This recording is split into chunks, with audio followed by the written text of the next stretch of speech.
Meron, that looks more like a mean girl smile if I've ever seen one. Granted, that might be your own default. This week, they finally got around to adding Sukyun Kiss to the intro, and it was kind of basic, though expected. I mean, it was just them putting the taller cures in the background, but at least they didn't completely reuse the animations and just use the same template. Likewise, the opening, as usual when it comes to Six Ranger add-ons in this franchise, they only changed a couple of sequences with the stage jump at the very beginning, and a sequence with the original trio now being replaced with just Sukyun Kiss. Now, credit where it's due, the latter sequence did have some nice Yuri to it, and it is kind of clever that even in the original opening, they had Prune and Meron falling the cures onto the battlefield, as if to kind of foreshadow their addition as cures. That said, yeah, it would have been nice if they had replaced a couple of other sequences where they're just fairies, like maybe they could have shown them in civilian forms here. However, all signs point to them not getting civilian identities like, say, Kurumi, so, welp. Anyway, the episode proper opened with the cures talking about how Meron had become a rather possessive little yandere, and ultimately brushing it off, which just tells me that these girls haven't played enough Higurashi. Granted, there was actually more important things to worry about, like their part-time jobs as actual idols, with Tanaka bringing them a new gig from the pre-holic that coincidentally pitted the original trio against Sukyun Kiss. Oh, how convenient! With that, they stopped at their own shop where, oh god, she's back. I swear, I will laugh my ass off if Machi Azure here actually becomes a Precure next season after being a recurring side character. I mean, just look at the current season, for example. I will say it's a nice little bit of continuity to have Kokoro introduce herself, as this character's last episode was right before her own intro episode. Anyway, Sayo introduced the new products to them, and maybe some consumers who happen to be watching the show. Does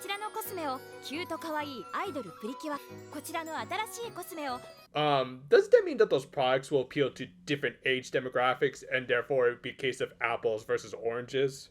Well, it's not as though that would really matter, as they wouldn't really focus on this competition all that much, which is honestly a bit of a shame. I mean, sure, there were some good sequences, like the Cure's discovery of a physical message board, where their fans could leave some nice words to them, and Uta and Nana almost ended up complimenting themselves. Stuff like that was cute and hilarious, but then for whatever reason, they decided to change the competition into cooking instead.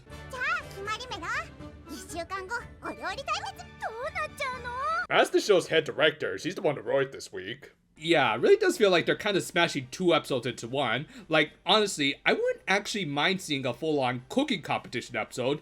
God knows this season didn't give us any. But why do it in this episode that up until this point was about competing products? Like, shouldn't this whole show be about the Cures trying to connect with their fans more, which also happens to act as a nice means of some blatant, yet appropriate product placement? Just saying, y'all are literally selling yourself short. Anyway, Uta went about this competition in probably the best way by considering what was Period's favorite food, which were octopus wieners, and then considered what would be an appropriate main dish to go with them. Ultimately, she decided on Napolitan, which, if you don't remember a certain Powerpuff Girls Z review from quite a while ago, it's a ketchup-based pasta, which, yeah, doesn't sound quite right, but don't knock it until you try it. Besides, it also meant that it actually paired well with scrambled eggs and ketchup art.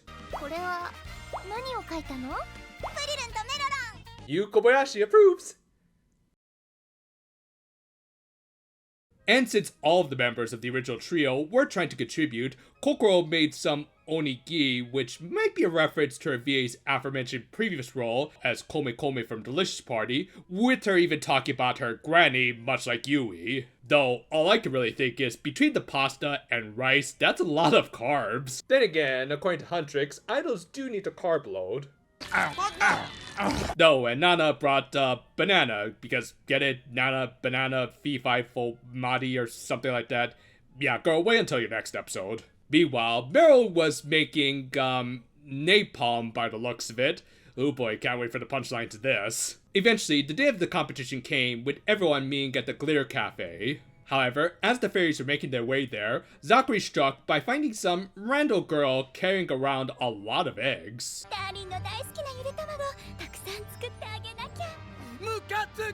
This man is one of us. As a result, he created a Digitamamon, which, oof, that's bad news considering that's an ultimate level. Fortunately though, Zukyun and Kiss were already on the scene. They engaged the monster in actually probably one of the best fights of recent memory. I mean, granted, that is kind of by default, considering for the past few weeks we've had no real fights, but really, this is a rather lengthy and well-animated exchange. And it all started with Zukyun and Kiss using some good teamwork to crack the egg.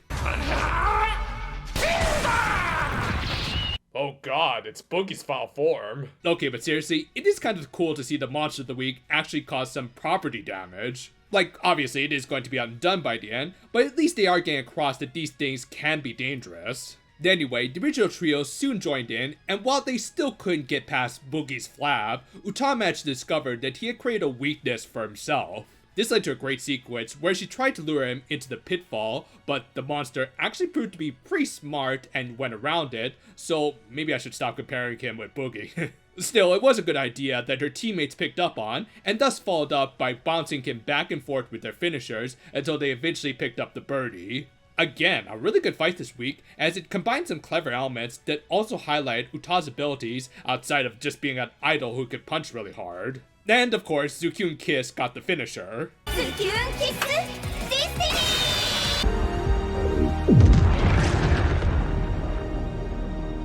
However, with one battle over, another one had to start, as the Cures had their little cooking competition, with Meryl introducing her dishes which were...